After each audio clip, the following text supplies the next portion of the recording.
Christmas Eve. The night families gather mine was already gone. I never thought betrayal could look this casual. My son sold my $5 million house while I was away, and he didn't even bother to hide it. When the taxi stopped at the gates, I typed the code I'd used for years. Access denied.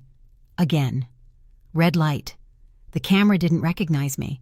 For a second, I thought it was a glitch. Then I saw the for sale sign lying face down in the grass, half torn, and my stomach turned cold. A woman opened the front door.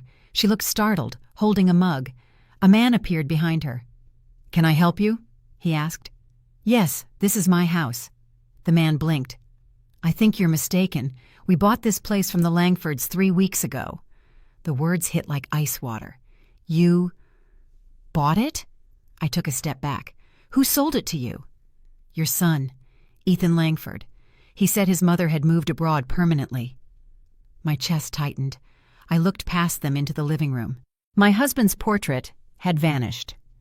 A vase I'd bought in Florence sat on the entry table, but with different flowers. Before I could speak, tires screeched behind me. Ethan stepped out of his car, sunglasses on, smirk already loaded. Clara, his wife, followed, her perfume hitting before her words did. "Well, look who's back. You should have told us you were landing today." I stared at Ethan. "You sold my home." He adjusted his jacket. "Correction. Our home. You left it sitting empty. We used it to pay off debts and invest. You're welcome." "Debts? Yours or hers?" Clara smiled, voice sweet like poison. "Does it matter? We're family. Or we were. While I was in Italy, you forged my consent?" Ethan rolled his eyes.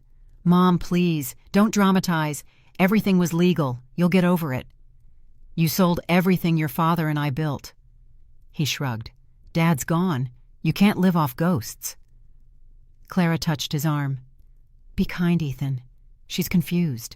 It's hard for older people to accept change." "Older people?" I repeated. "You mean the one who paid for your wedding? Your house? Your failed business?" Her tone sharpened.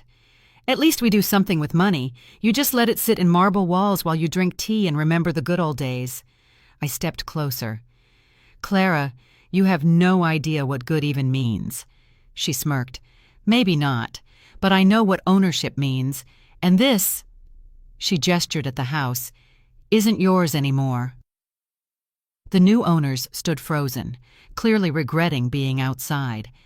Ethan turned to them. "Don't worry. My mother can be dramatic." I ignored him. "You used my name, didn't you? Power of attorney from 10 years ago." He didn't answer, which was answer enough. "You forged it." Clara smiled wider. "Prove it." The wind carried her words straight into my face like a slap. I looked at her, then at my son, the boy I'd raised to value truth, and saw nothing but greed. "Where am I supposed to go now?" I asked. Ethan grinned. "We arranged everything. There's a nice nursing home near the bay. Now you're homeless." Even the neighbors across the street paused in their gardens. Clara added, "It's time you had proper care. People your age shouldn't live alone." My voice was steady.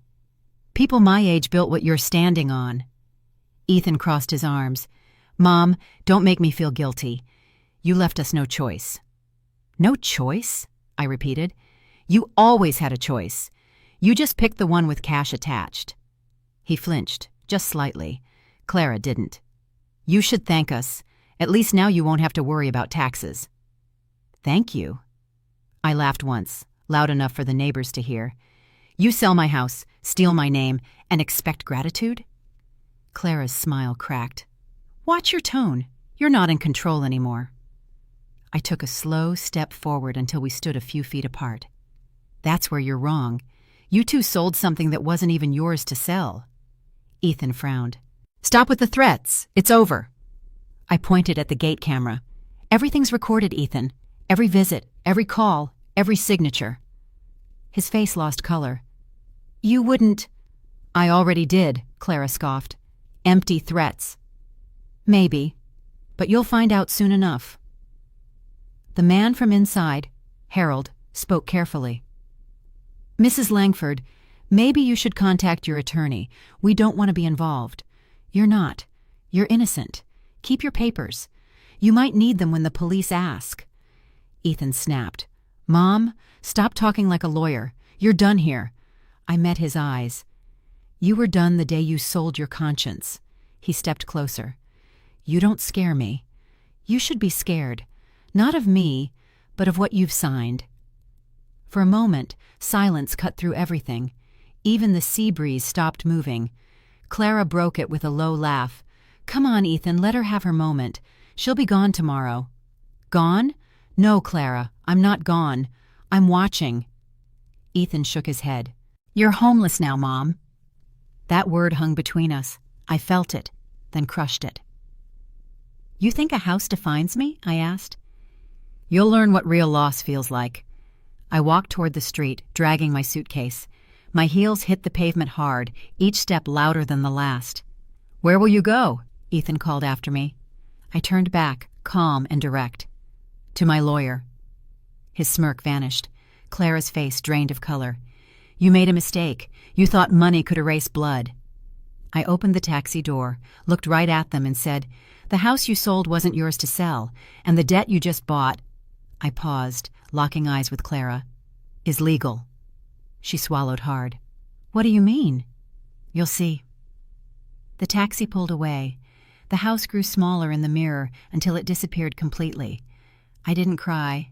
I didn't even blink. They think I'm defeated, but I'm just getting started. The officer didn't meet my eyes when he said it. I'm sorry, ma'am. The sale is legal. You'll have to vacate the premises. Legal. That word used to mean safety. Now it sounded like exile. I stood there while two strangers owned the house my husband and I had built from nothing. My son had sold it like an old sofa, and the law called it fine. Clara smiled from the doorway, arms crossed, perfectly composed. You heard the officer, Quinn. Don't make this harder. I looked straight at her. You've already made it impossible. Ethan slipped his hands into his pockets. We even booked you a room, Mom. Seaside Grand. It's 5 stars. You'll love it.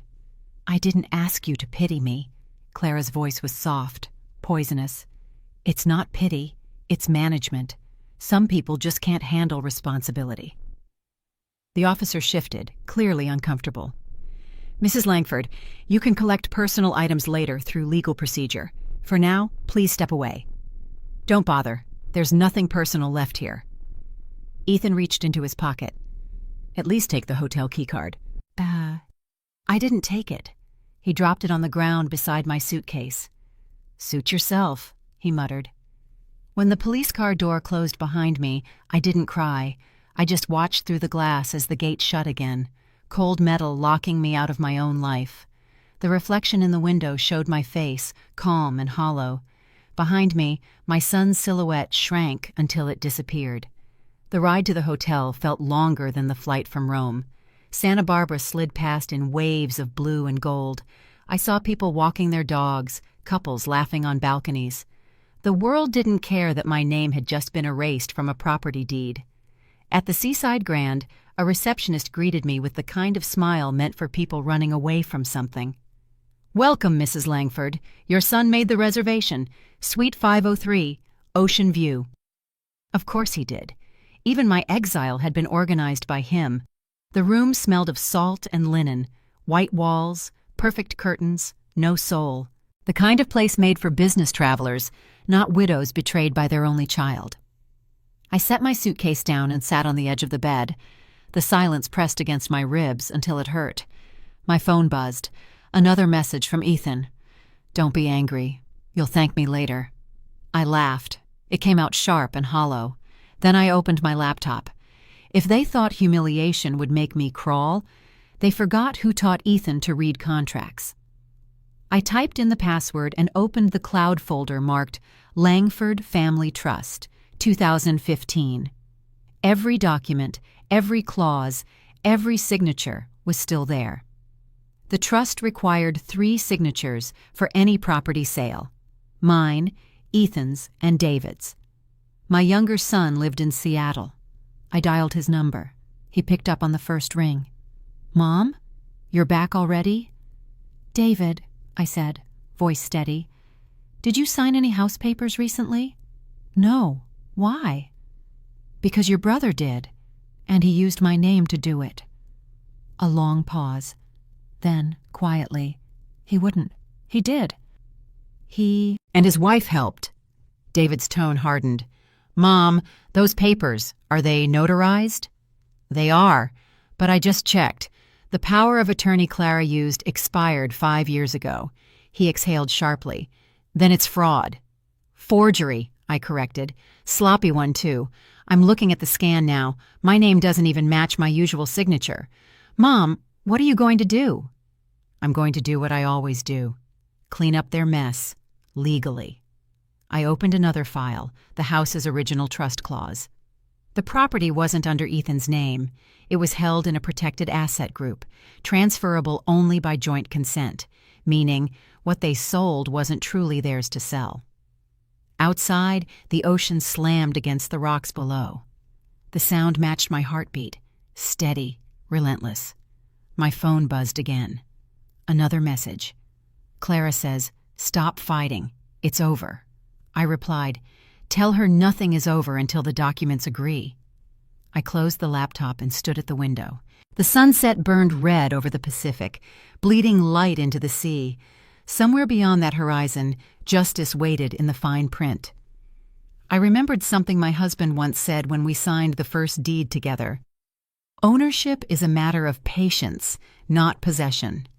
That patience was about to pay off. The hotel room phone rang. I almost didn't answer, but curiosity won. A calm male voice said, "Mrs. Langford, this is Martin Cole. I received your email. Meet me in the morning. Bring everything."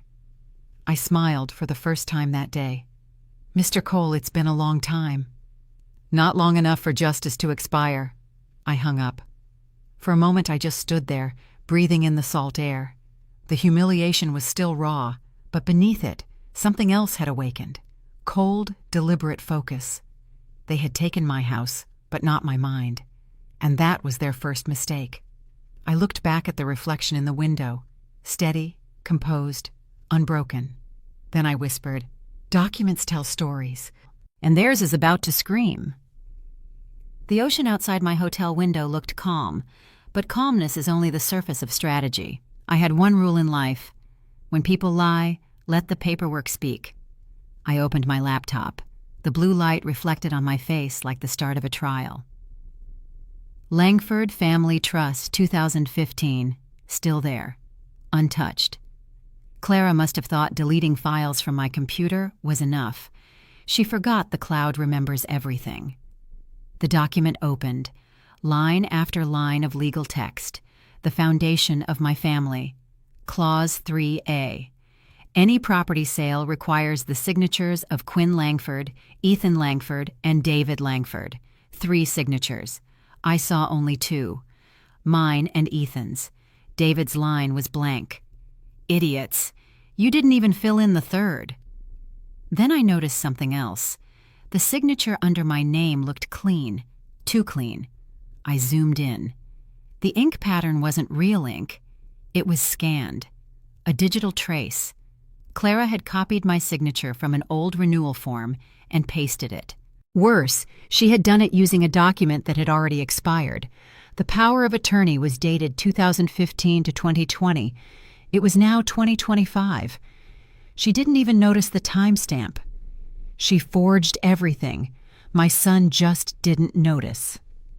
I took screenshots, cross-referenced metadata, saved copies under 3 separate folders labeled Fraud, Forgery, Revenge.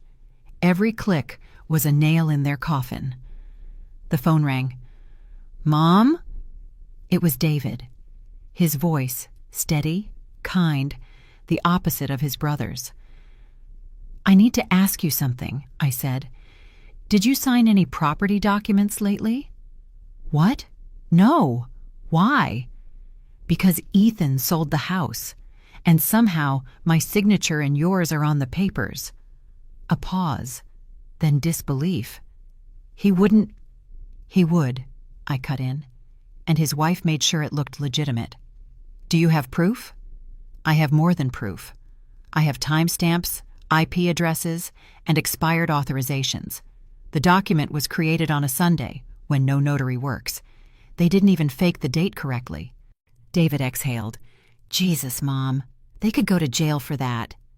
That's the goal. He hesitated. Do you want me to fly down? No, you're my clean witness. The only signature still worth something. Stay in Seattle and keep your phone on. I'll call when I need you. Mom, he said quietly, Ethan's not evil. He's just blind. Clara's the one pulling strings. I know, I replied, but blindness doesn't excuse betrayal. When I hung up, I went back to the trust folder. Each file was a trail of arrogance. Clara's name was all over the email chain. The realtor, the bank, the buyers. Everything had gone through her company. She hadn't just planned to steal my house. She'd built a network to make it look legal. She planned this, I murmured.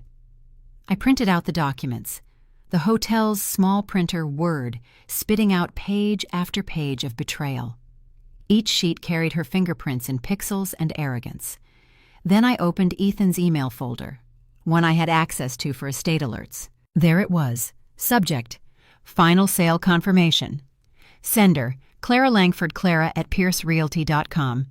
Time: 2:03 a.m. Who closes a $5 million sale at 2 in the morning? Only someone hiding something. Attached was the transfer receipt. Amount: $4.6 million.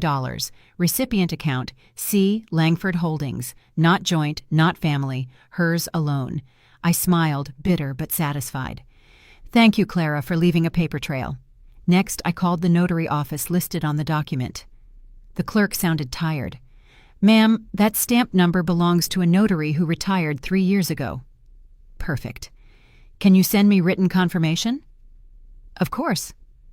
I ended the call. Proof, motive, opportunity, all boxed neatly in my inbox. I poured a glass of hotel water and looked out at the waves. My anger had cooled into precision. I wasn't emotional anymore.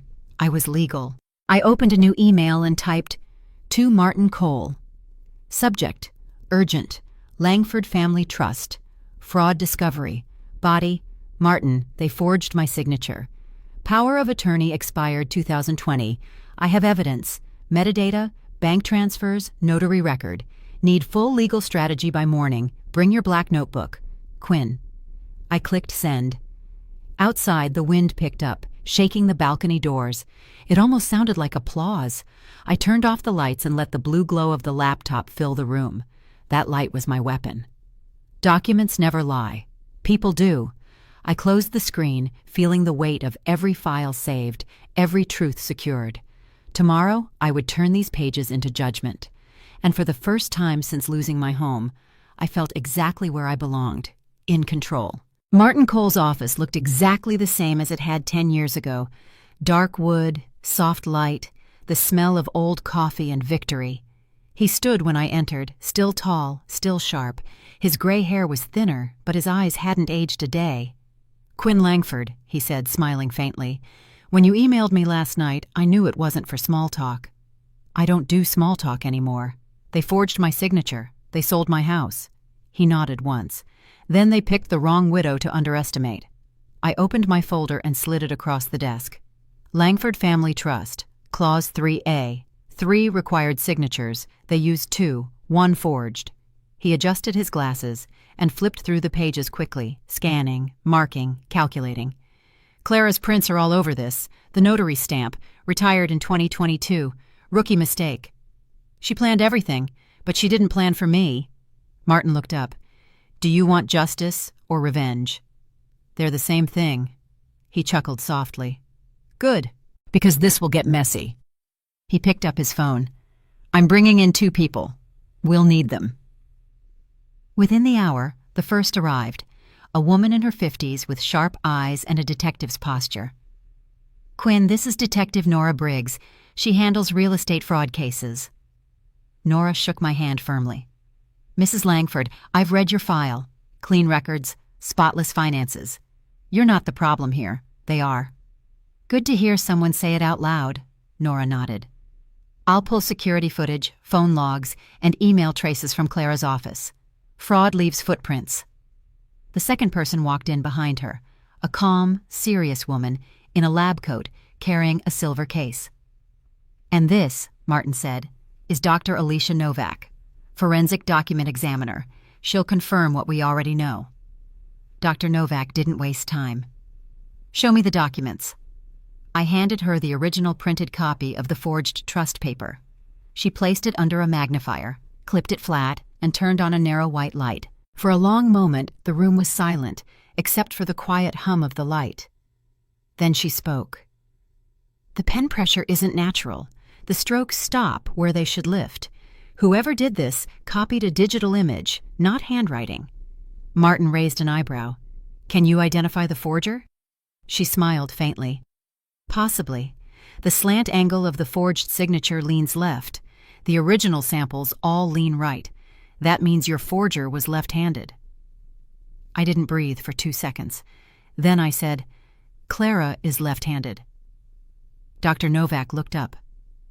"Then Clara forged your name." The words hit like a gavel. Even Martin leaned back slightly, satisfaction flickering in his expression. He wrote something on his legal pad. "By the end of the day, they won't afford coffee." Nora crossed her arms. "I'll issue a subpoena for their financials and pull bank activity linked to Clara's company. If she routed the sale money through a personal account, that's federal fraud." "Do it," I said. "Doctor." Novak began packing her kit. "I'll have the signed forensic report ready by noon. You'll have visual proof, the kind judges love." Martin turned to me. "I'll file for an immediate asset freeze. Once it's approved, they won't be able to touch a cent. Ethan will panic first. Clara will pretend she's calm, but she'll break faster. I want her to break. I want her to realize she married into the wrong family." Martin smiled. "Then sit back, Quinn. The law works best when it's personal." He began dictating to his assistant. "Prepare emergency motion. Fraudulent transfer under Civil Code 3439. Fraudulent deed, Santa Barbara County. Attach digital forensics and trust clause 3A. I watched him work, his pen moving like a conductor leading justice through paperwork. Nora turned to me. "Once this motion hits, they'll know you're coming. Expect calls, maybe threats. Keep your phone recording at all times." "Already started." "Good. We'll need every word." Martin finished signing the motion and looked up. "You still have that silver key?" I pulled it from my purse and placed it on his desk. "Always." He smiled. "Then this story still belongs to you." I stood, gathering my papers. "What happens next?" He leaned back, hands folded. "We file the freeze order, send a certified notice, and wait. Panic always calls first. Don't answer until it does." As I walked toward the door, Nora stopped me. "Mrs. Langford?" "Yes?" "When we're done, they won't just lose a house. They'll lose the illusion they ever had power." I nodded. "That's the plan." Outside, the morning sun cut across the courthouse steps. I breathed in slow, steady, no rage, no tears, just precision. Clara forged my name. Now I would rewrite hers on every public record I could find. The message came at 10:17 a.m. from Martin. "Court approved. Asset freeze active." I read it twice, then smiled. Somewhere across town, Clara's morning coffee was about to curdle. At Pierce Realty, she was holding a meeting about luxury growth opportunities when 2 court officers stepped through the glass doors. The whole office turned to look. Her assistant whispered, "Mrs. Langford?" The taller officer said, "Ma'am, you've been served." He handed her a thick red envelope stamped Superior Court of California. The color drained from her face. "What is this?" "Court order," he said calmly. "Fraud investigation. Immediate asset freeze." Every eye in the office was on her now. Phones half raised, whispers crawling through the room like wildfire. Clara tried to stand tall, but her voice cracked. "This is a mistake." The younger officer replied, "You can take it up with your attorney, ma'am. The order's active." The moment the door closed behind them, someone in the back said quietly, "Isn't she Ethan Langford's wife?" The whisper hit harder than the order. She grabbed her phone and dialed Ethan. "It's your mother," she hissed. "She did something." When Ethan answered, his voice was already shaking. "Mom, what did you do?" I was in Martin's office when he called. I let it ring once before picking up. "Ethan, what you should have done years ago. Protect our name. You froze our accounts. Clara can't even access payroll. Do you have any idea?" "Yes, that's the point. This is insane, Mom. You can't do this." "You're right, I can't. But the court can." He went quiet. I heard Clara yelling in the background. Papers rustling. Panic. "She's saying you forged this." "She's saying a lot lately," I interrupted. "None of it true." "Mom, please." I cut him off. "You don't threaten someone who wrote your will." Silence. Then a soft, bitter laugh. "You planned this." "No. She planned it when she forged my name. I just finished the paperwork." I hung up before he could answer. Martin looked up from his desk, half smiling. "Well handled. I've had practice. 35 years of marriage to a man who taught me never to argue. Just document." "Edward would be proud," he said quietly. "I'm not doing this for pride. I'm doing it for the truth. Pride just makes it look good." By noon, the story hit local news. Pierce Realty CEO under investigation for fraud and forgery. Reporters camped outside her office. Someone uploaded a clip of her shouting at staff, "Turn those phones off." But humiliation doesn't wait for privacy. It multiplies. I watched the footage from my hotel room, coffee in hand. The caption read, "Real estate queen accused of forging mother-in-law's signature." I almost laughed. "Queen," I said aloud. "How fitting. The kind that loses her crown in public." Martin texted again. "Freeze confirmed by all banks. Accounts, vehicles, and titles under court control." I typed back. "Perfect. Let them learn what zero feels like." Meanwhile, Ethan tried calling again. I didn't answer. He switched to texting. "Ethan, Mom, you've destroyed us." "No, you destroyed yourself when you signed without reading." "Clara says she'll fix it. She'll need a lawyer first." Ethan asked, "Why are you doing this?" "Because you made me homeless." He didn't reply. Across town, Clara was still pretending to control the damage. She stormed into the bank, waving the court order. "I need access to my funds." The manager blinked. "I'm sorry, Mrs. Langford. The freeze came directly from the Superior Court. Even I can't override it." "You don't understand," she shouted. "That money is mine." He slid the document back to her. "Legally, it isn't." Her reflection in the glass doors showed panic she couldn't hide. The employees she used to belittle were watching now, silent, satisfied. That night, I met Martin for dinner at a small bistro near the courthouse. He ordered wine. I didn't. He raised his glass. "To justice, Mrs. Langford." "Justice has compound interest." He smiled. "I'll use that in court." We sat in silence for a moment, watching the waiter pass by with plates of steak and conversation. Normal people, honest people. Then my phone buzzed again. "Ethan." I let it ring until it stopped. Martin said softly, "He'll come around." "No, he'll collapse first. Then he'll listen." When I returned to the hotel, I opened the balcony door. The ocean was dark and endless, the waves sounding like applause from somewhere far away. I checked my email. Dozens of alerts. Bank freezes confirmed. Property liens filed. Clara's company website temporarily offline. The trust was working. I poured a glass of water, set it next to the glowing laptop, and whispered, "You wanted a house, Clara. I built you a courtroom instead."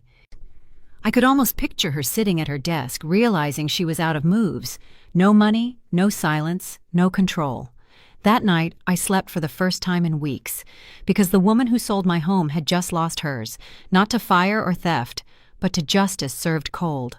It was close to midnight when the knocking started. Slow, heavy, relentless.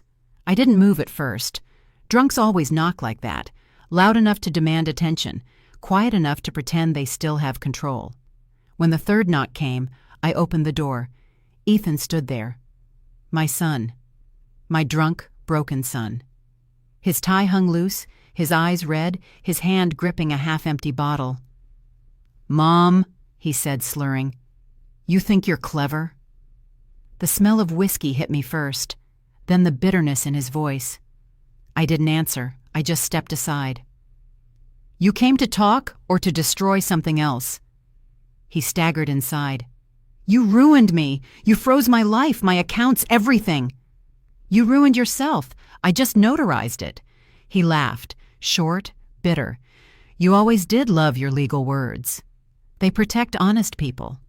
Honest people? He said, raising the bottle. You're calling yourself honest? You took everything from me. I took nothing. I reclaimed what was stolen. He stumbled closer until we were face to face. You're enjoying this, seeing me crawl. No, I'm documenting it. His eyes flickered. What? I said I'm documenting everything. He stared at me like he didn't understand. Then he laughed again, lower this time. You think you're safe because you're old? Because people pity you? Accidents happen, Mom. Old people fall. Sometimes they don't get up. My hand didn't shake. I pressed record on my phone, the red light glowing from my lapel. Say that again. He blinked. What? Say it again, Ethan. The part about falling. He sneered. You wouldn't dare. I already did. For a long second, there was nothing but his breathing, the kind that sounds like a warning before a storm. Then he whispered, You're just like Dad. Always right. Always above everyone else. I learned from him. He believed dignity was the only property no one could sell. He threw the bottle. It missed me, hit the wall, shattered. Whiskey dripped down the paint like blood. I didn't flinch. Feel better? He turned away, running both hands through his hair. You think the police care about you? You think they'll protect you? They already are. Your voice is on my phone. He spun back, realizing. You're recording this? Yes, and I'll send it to Detective Briggs before you sober up. Delete it, he growled, stepping closer. Try me. He froze. For the first time I saw it, the fear underneath the anger. You're not my mother anymore, he said quietly. No, I'm your consequence. He looked at me one last time, his face twisting between guilt and hate, then turned for the door. The handle clanged, metal against metal. Before leaving, he said, You'll regret this. I nodded. You've said that before. You were wrong then, too. He paused, the silence thick between us. His voice dropped, almost a whisper. You still think I'm your son? I think. I raised a man who doesn't know the difference between love and ownership. He opened the door and disappeared into the hallway. I closed it behind him, locked it twice, then looked at the mess he'd left, the shattered glass, the spreading whiskey, the echo of something that used to be family. I replayed the recording. His words filled the room again. Accidents happen, Mom. Old people fall. I labeled the file Threat 1.mp3, attached it to an email, and sent it to Detective Nora Briggs. Her reply came 3 minutes later. Got it. That's criminal evidence. Stay put. We'll handle him. I typed back. He just gave us what we needed. Then I sat on the bed, staring at my reflection in the dark hotel window. For a moment, I saw both of us in that glass. Me calm, him broken. The son who thought threats were power, and the mother who turned silence into proof. He called me Mom tonight. The first time since he sold my house. I whispered, He calls me Mom only when he threatens me. Outside, the ocean was a dark mirror. Every wave crashed with the sound of something ending. I picked up a napkin from the table, wiped the spilled whiskey, and whispered to the empty room, You can't break someone who's already rebuilt herself from paperwork. Then I saved another copy of the file, encrypted it, and sent one to Martin Cole. A few minutes later, he texted back, Solid evidence. Tomorrow we move from civil to criminal. I smiled faintly. Tomorrow. It was quiet again, just the ticking clock and the sea outside. When I turned off the light, the red glow of the phone's recording icon was still visible, steady, alive, like a small, patient heartbeat. I lay down, not afraid, not angry, just certain. He'd come here to scare me. Instead, he'd written his own confession. And for the first time in my life, I realized something cruel but true. A son who threatens his mother isn't a tragedy. He's evidence. Morning came like a courtroom light. Bright, harsh, revealing. My phone buzzed nonstop before I even had coffee. Martin had sent 3 words. "It's bigger, Quinn." By the time I reached his office, Detective Nora Briggs was already there, her laptop open, files everywhere. A crime map stretched across the wall. Names, arrows, bank routes. Clara's name was at the center, circled in red ink. Nora looked up. "You were right. Clara didn't just forge your documents. She's been laundering money through Pierce Realty for years. Your house was just one of many." Martin added, "She used your signature to pull off the biggest real estate scam in Santa Barbara." I didn't sit. I just asked, "Who else is involved?" Nora pointed to the screen. "Tony DeLuca, real estate developer, known for shell companies. Clara's been funneling funds to him under fake consulting fees. He's her creditor and her partner in crime." The air went still. I'd heard that name before, from Ethan months ago when he'd bragged about a new business contact, so he'd been part of it, whether he knew or not. Martin turned to me. "We have enough to move this from civil to federal, but it gets better. Harold and Miriam Pierce, the couple who bought your house, just filed a statement. Their realtor, Clara's college roommate." I almost laughed. "So the whole thing was a setup." "Exactly," Nora said. "She orchestrated every sale to people connected to her. It's a network." Martin clicked a folder. "And your son's signature, used to transfer the trust funds, was notarized by one of DeLuca's clerks." I leaned forward. "You're telling me my entire family's legacy was laundered through a wine-fueled house party?" Nora smirked. "Pretty much." Martin adjusted his glasses. "We're not just suing them now. We're dismantling a syndicate." I took a deep breath. "Then let's start." He looked at me. "You realize once this goes public, Ethan will be dragged in too. Clara will throw him under the bus." "He's already under it. I'm just making sure it stops moving."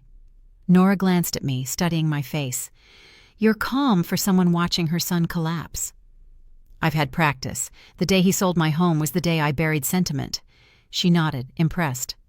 "Good, because what we're about to do will break headlines." Martin started writing, dictating instructions to his paralegal. "File federal motion under financial fraud statute.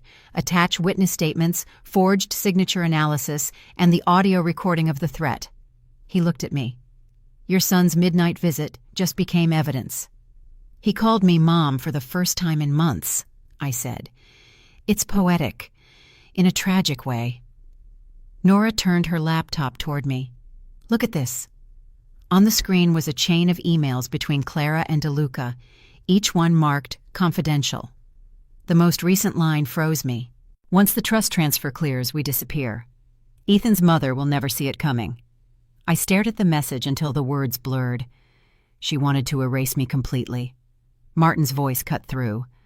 "But she forgot one thing. Documents never lie." He leaned forward, tapping the desk. "Here's our move. We file an emergency injunction, seize all Pierce Realty assets, and alert the media. Fraudsters hate attention." Nora added, "And we'll make sure Tony DeLuca's name is tied to every single report. Once the FBI sniffs his trail, he'll turn on Clara in seconds." For the first time in weeks, I felt something like satisfaction. "Let's make it happen." Martin smiled. "Already in motion." By afternoon, the story hit the press. Local real estate company under federal fraud investigation. Clara's picture was everywhere. The comments were brutal. "Karma wears heels today." "She stole from her own mother-in-law. Unbelievable." I read each one slowly, sipping coffee like justice had a flavor.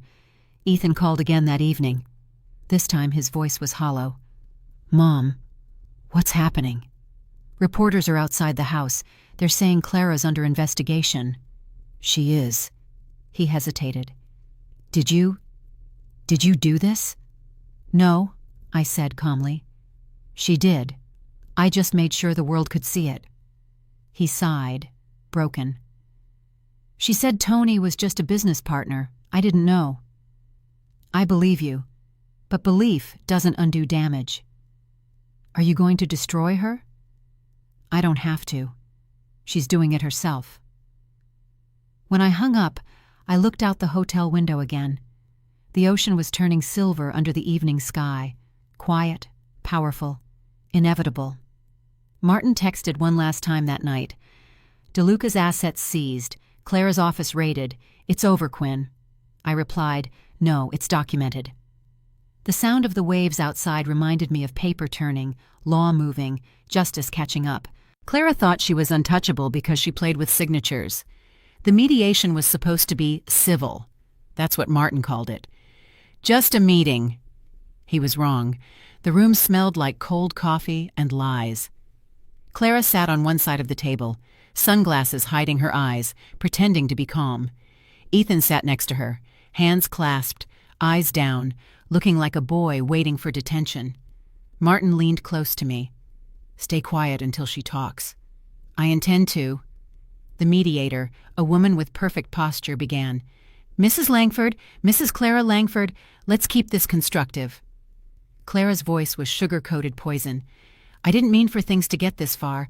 I just thought, since Ethan and I managed the house, it made sense to make financial decisions. Financial decisions, I repeated. You mean selling a property you didn't own? Ethan shifted uncomfortably. Mom, please, we can work this out. No, you can explain it. The mediator cleared her throat. Mrs. Langford, perhaps we could focus on resolution? Martin opened a folder and slid it across the table. Resolution starts with truth. Inside were printed screenshots, bank transfers, and Clara's emails to Tony DeLuca. Clara froze. Her fake smile cracked. What is this? Proof, Martin said. You didn't just sell her home. You forged her trust and moved the funds through Pierce Realty to DeLuca Holdings. The mediator's pen stopped midair. Clara laughed, a short, desperate sound. You can't prove any of that. Martin gestured to the door. Actually, we can.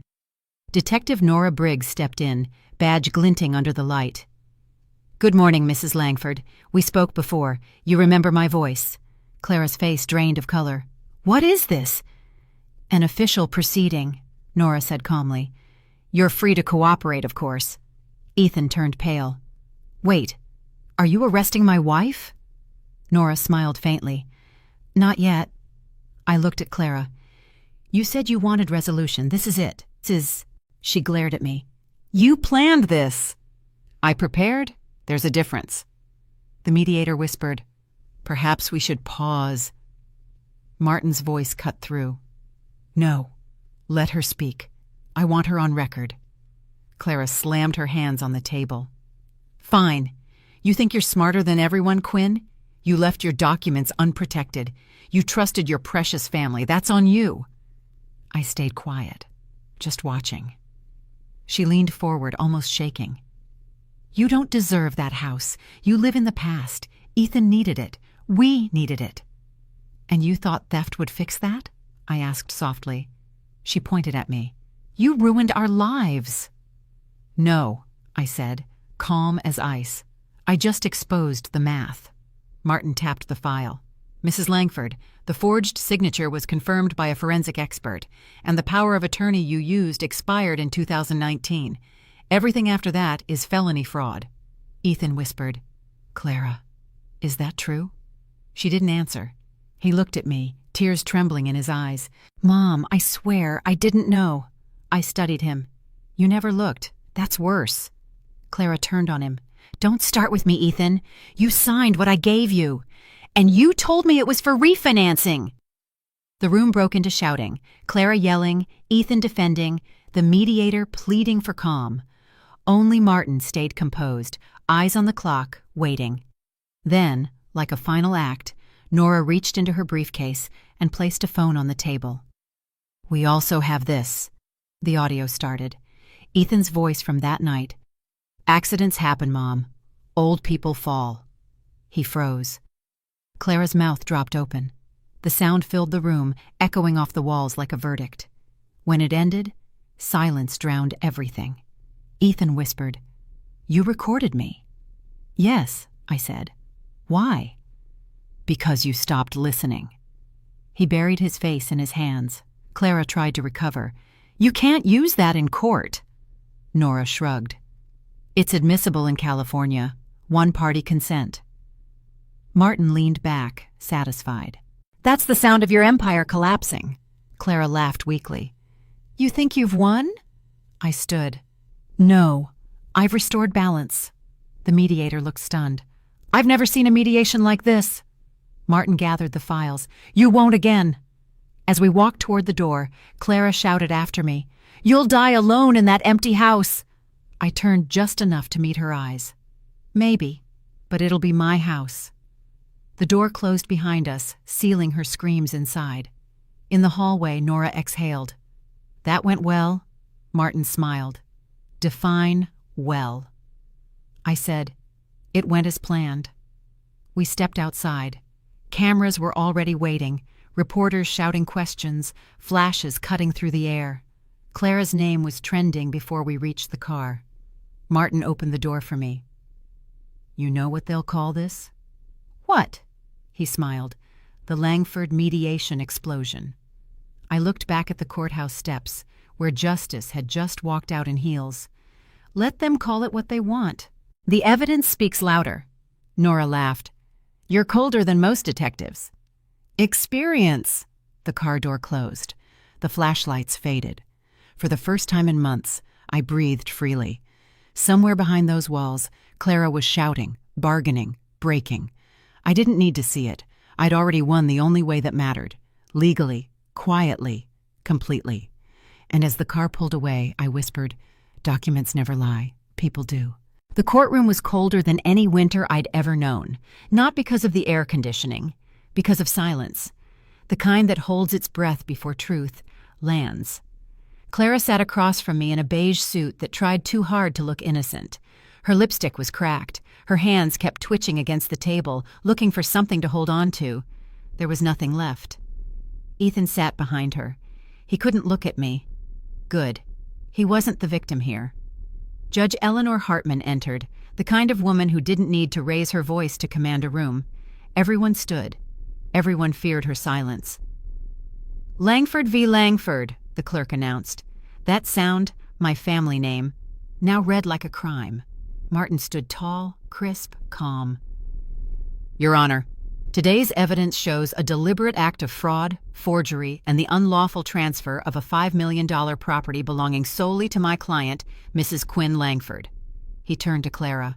"The defendant falsified a power of attorney, forged signatures, and laundered proceeds through Pierce Realty. We have documents, witness statements, and audio proof." The judge nodded. "Proceed." Clara's lawyer tried to sound confident. "Your Honor, Mrs. Langford's intentions were never criminal. It was a family misunderstanding." I smiled faintly. "Family doesn't forge your name for profit." The judge looked up. "Mrs. Langford, are you ready to testify?" "Yes, Your Honor." I stood, feeling every year of my life and none of its weakness. "Please tell the court what happened." "I left the country for a 3-week vacation," I said evenly. "When I returned, my son and his wife had sold my house. They used an expired power of attorney. They cashed the trust. They moved my belongings out as if I were already dead." The judge's pen stopped moving. I continued.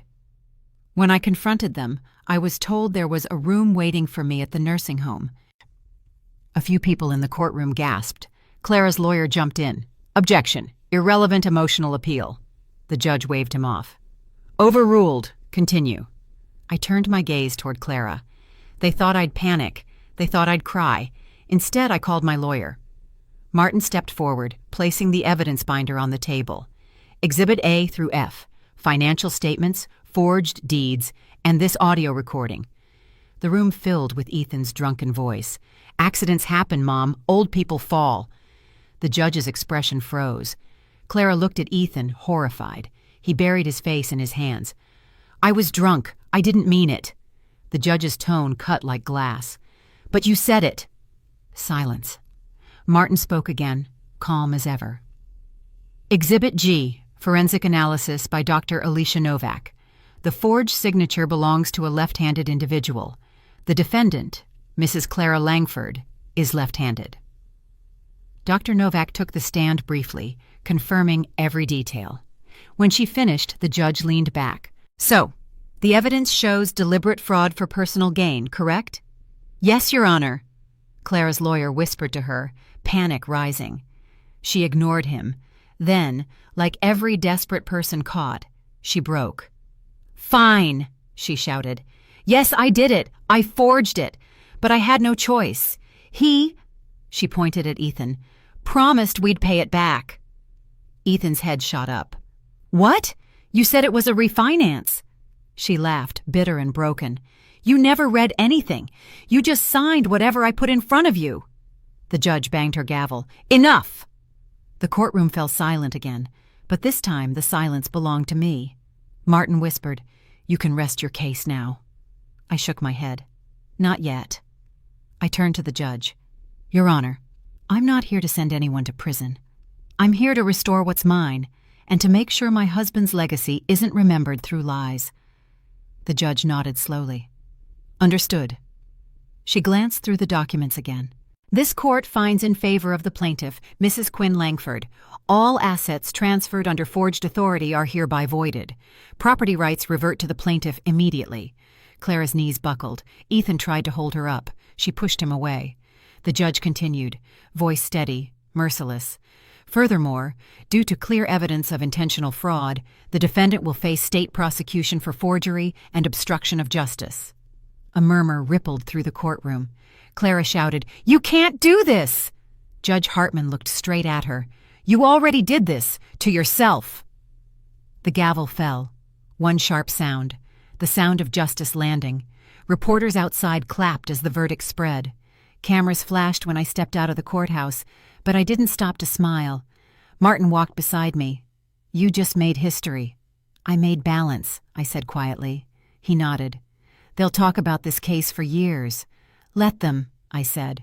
"Maybe they'll learn the difference between inheritance and entitlement." Ethan caught up to me on the steps. His eyes were red, desperate. "Mom, please. I didn't know." I turned to him. "You didn't want to know." He swallowed hard. "What happens now?" "You start over," I said. "Without my name, without her money.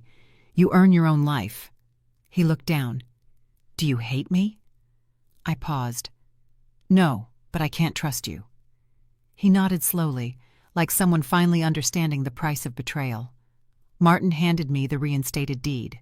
My name gleamed on it again, Quinn Langford.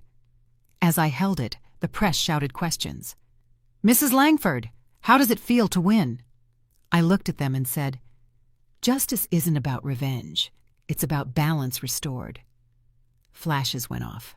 That line would become the headline.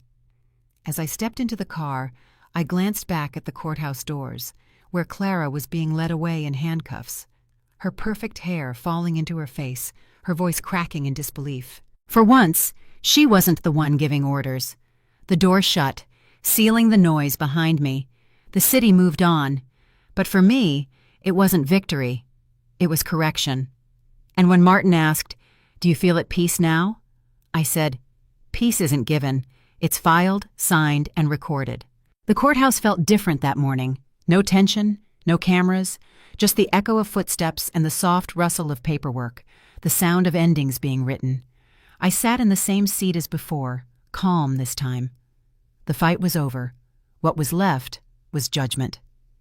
Ethan stood to my right, his lawyer whispering last-minute words he wasn't really hearing. Clara sat apart from him, dressed in gray. No makeup, no rings, just silence. Judge Hartman entered again, the same controlled authority in her every step. When she spoke, her voice didn't rise. It didn't need to. "This court has reviewed all evidence, testimonies, and restitution plans. The law requires fairness, not vengeance." She looked at me briefly. "Mrs. Langford, your composure throughout these proceedings is noted." I nodded once. "Mr. Ethan Langford," she continued, "you have been found guilty of aiding in the sale of property under fraudulent authority. Although your involvement was unintentional, negligence in family trust management is not excusable. You are hereby sentenced to 15 months in state custody." Ethan's eyes closed. He didn't speak. Clara stared straight ahead, her jaw tight, refusing to look at him. The judge turned toward her. "Mrs. Clara Langford, you deliberately forged legal documents, laundered funds, and attempted to obstruct investigation.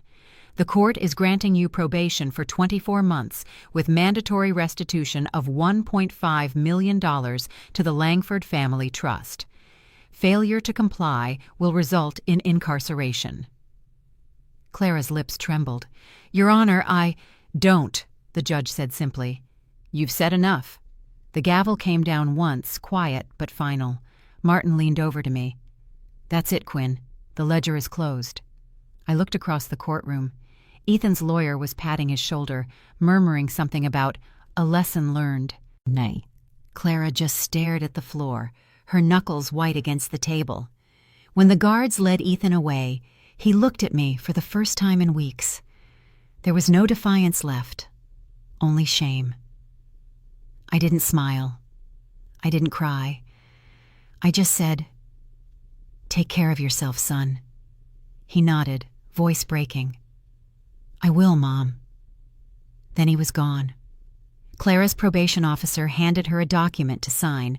She hesitated, then took the pen with shaking hands. For a moment, I saw the arrogance leave her face completely. It wasn't remorse. It was realization. Afterward, Martin and I walked out together into the sunlight. No cameras this time, just quiet. He handed me a folder. Fidelity Insurance approved full reimbursement for the Pierces, $800,000. The title's restored. The property's legally clean. I opened the folder. Every signature, every stamp, everything finally aligned. The house wasn't just mine again. It was legitimate. Martin smiled faintly. "Justice, Mrs. Langford, has compound interest." I turned to him. "Meaning?" He adjusted his tie.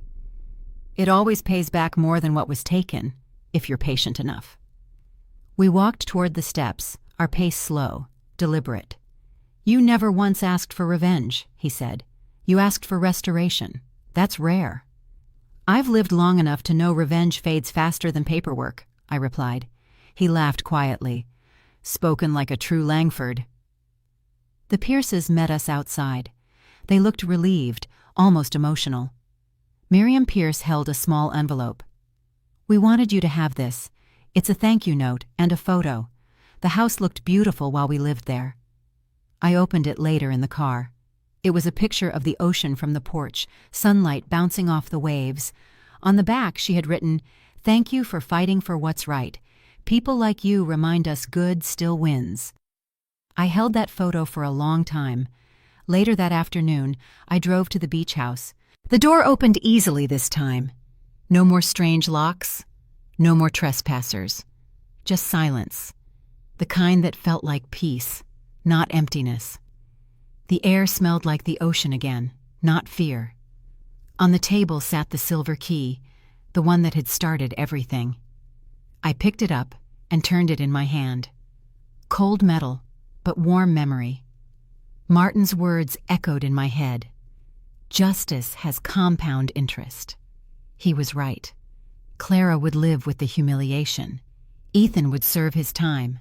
The trust was whole again, the estate intact. But most importantly, my dignity, what they tried to erase, was now documented, sealed, and legally acknowledged. I poured 2 cups of coffee, one for me, one for memory. It's what my late husband, Robert, would have done. "Balance restored," I whispered. Outside, the afternoon light hit the brass plaque by the gate, Langford Estate. It had been polished by the court officer who delivered the final paperwork. I ran my fingers over the engraved letters. Still mine. Always mine. As I turned to leave, I saw my reflection in the window. Older, calmer, unbreakable. Justice hadn't made me younger. It made me clearer. That night, Martin called. "They've started processing the restitution. The trust fund will show the first deposit next week." "Good," I said. "Let it sit. I don't need it right away." He laughed. "You're probably the first client in history to say that." "Money was never the issue," I said. "Respect was."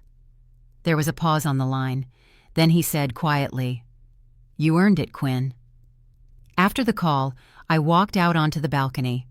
The ocean wind carried the sound of waves against the rocks. I could almost hear Robert's voice beside me. He would have said, "You handled it the way I taught you, quietly, completely."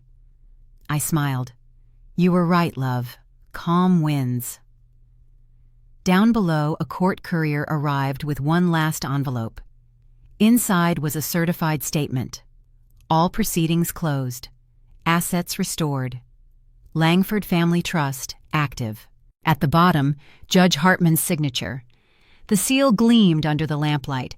I placed it next to the silver key, both symbols of the same truth. Power doesn't come from anger, it comes from control. I sat back, the house silent, except for the ocean breathing outside. For the first time since this all began, I slept without checking the locks. And when morning came, sunlight filled every corner of the home they tried to steal.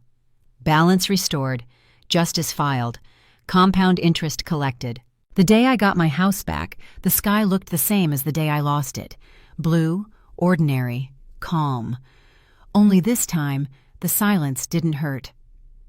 I parked in front of the gate. The sign Langford Estate gleamed again, freshly polished. The locks had been replaced. The silver key in my hand fit perfectly, as if the house had been waiting for me. When I stepped inside, the air felt different, not violated, not haunted, just quiet. Every sound, the creak of the stairs, the hum of the fridge, the faint waves from the ocean, felt like it was mine again. No strangers, no threats, no one calling me old woman, just home. The Pierce couple had already moved out. They'd left the house spotless, even arranged a vase of fresh lilies on the counter. Beside it lay a white envelope with my name written neatly in blue ink. "Mrs. Langford, thank you for fighting. Some people restore homes. You restored faith. Harold and Miriam Pierce." I read the line twice. Then I sat down and let the words sink in. For the first time in months, I didn't feel angry. I didn't even feel victorious, just balanced. Outside, neighbors who had once watched the scandal from a distance began to appear at the fence. One waved, another smiled timidly, a few even brought flowers. "Mrs. Langford, we saw the news. You really did it." I nodded. "No, the law did." They laughed softly, half in admiration, half in disbelief. One woman whispered, "You make us all wish we had your calm." Calm. They called it calm. It wasn't calm. It was control. I walked through every room. Each wall held echoes of what had happened. The night Ethan laughed, the day Clara smirked, the sound of the police knocking at my door.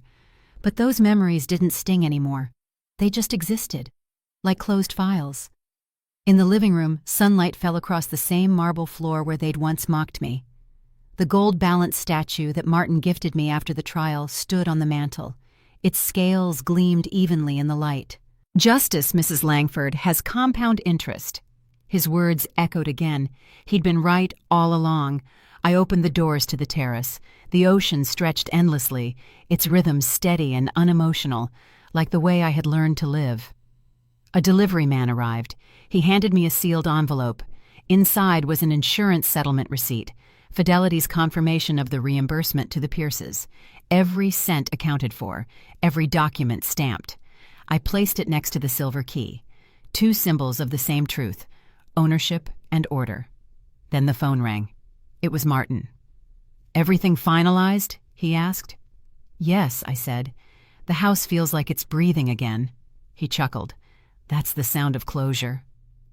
"And you?" I asked. "Moving on to your next case already?" "I don't move on," he said. "I just keep restoring balance, one family at a time." We both laughed, quietly, like people who had seen too much noise. After hanging up, I made myself tea. No sugar, no rush. Just the sound of the kettle and the steady ticking of the clock, time moving forward at last. In the reflection of the window, I saw myself not as a victim, not even as a winner, but as something else, someone who didn't need approval, apology, or pity, just peace. That evening I opened the balcony doors again. The sunset spread gold over the water, and for a second I thought I heard my husband's voice in the wind. "Dignity," he used to say, "is the only property no one can sell." I whispered back, "You were right, Edward." A quiet knock interrupted the moment. It was the mail courier again, carrying a small brown box. "From the courthouse, ma'am. Official copy." Inside was the certified final decree, embossed with the judge's seal. It stated, "All property rights restored to Mrs. Quinn Langford."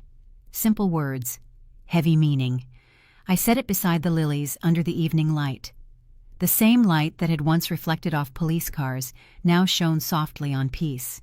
From the terrace, I could see my reflection again. Older, yes, but unbroken.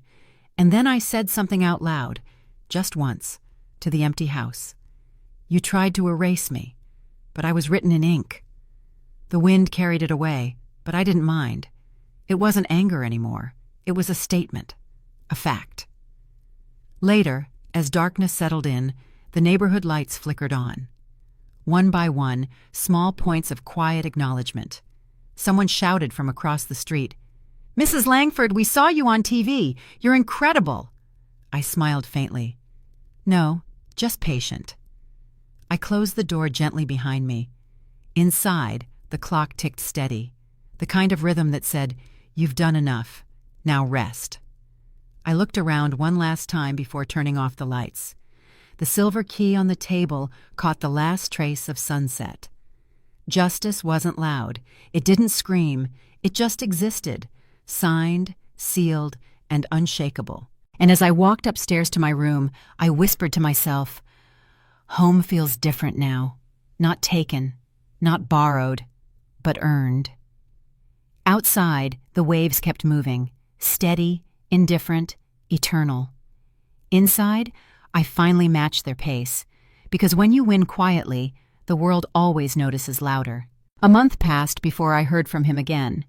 It was early morning, the ocean was quiet, and the house finally felt alive again, like it had forgiven me for what had happened inside its walls. Then the doorbell rang. When I opened it, Ethan was standing there.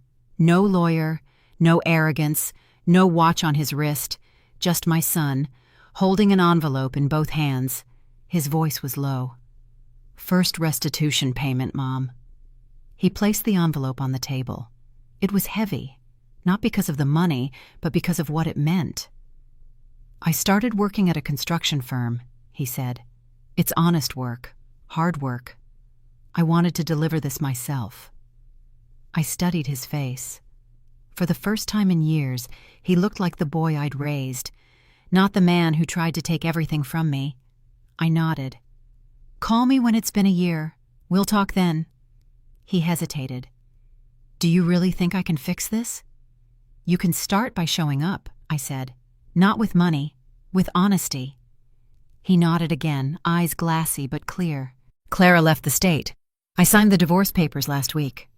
"Good," I said softly. "Some debts aren't financial." He gave a small, broken smile. "I know. That's the one I'm still paying." When he left, I stood at the window and watched him walk down the driveway. He didn't look back, and that was fine. Redemption isn't about apologies. It's about consistency. Later that week, I visited Martin's office. He stood when he saw me, that same calm look of satisfaction on his face. "Mrs. Langford," he said, "your trust fund is fully reinstated, but I heard you've been working on something new?" I nodded. "Yes, the Langford Integrity Trust." He smiled faintly. "For victims like you?" "For people like us," I corrected, "older people who trusted the wrong hands. It's not charity, it's prevention." Martin leaned back in his chair. "You never stop building, do you?" "Justice doesn't end with the verdict," I said. "It begins there." He laughed quietly. "You know, if every client thought like you, I'd be out of business." "Maybe that's the goal," I replied. We spent an hour reviewing the final paperwork. When I left, the afternoon sun hit the courthouse across the street, and for a moment it looked golden, like balance itself was shining back. That evening, I took the silver key and placed it inside a new glass case right beside the framed certificate of Langford Integrity Trust Foundation. 2 objects, 1 story, survival through control. Later, I recorded a short video message for the Foundation's website. The voice wasn't emotional, it was instructional. If someone tries to take what's yours, I said, don't argue. Document, don't shout, record.